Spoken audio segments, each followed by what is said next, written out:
Тарифы на электроэнергию с 1 января 2024 года повышаются на 16% для всех категорий потребителей, в том числе для населения, сообщил Азия Плюс советник генерального директора ОАО «Распределительные электрические сети» Джами Умаров.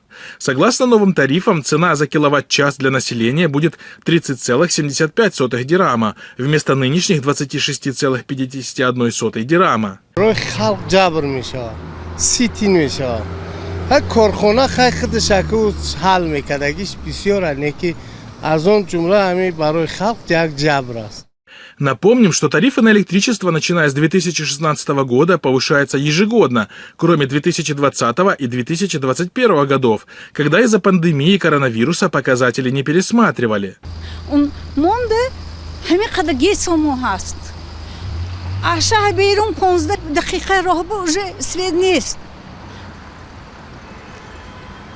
خودتان یک بفهمید مونده چقدر گفته و یه نمیتید سه تا فرزندم های نیورم های دخترم هم خونشانده سوید نیست.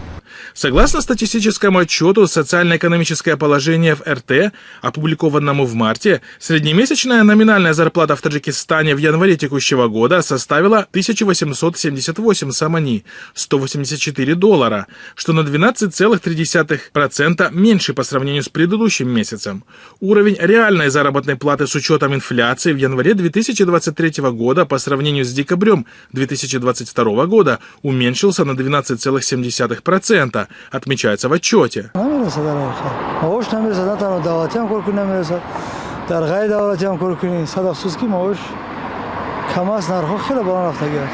Напомним, что минимальная зарплата в Таджикистане составляет 600 самани, $55, а среднемесячная зарплата остается на самом низком уровне среди стран Центральной Азии. Для сравнения, например, согласно официальным данным, на начало второго полугодия минувшего года средняя заработная плата в Казахстане составляла $650, в Туркменистане $383, в Узбекистане $335, в Кыргызстане $280.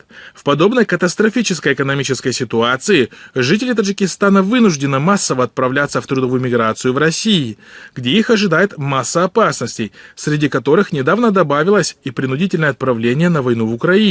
Что касается, известно ли о принудительной вербовке мигрантов, да, такое было известно.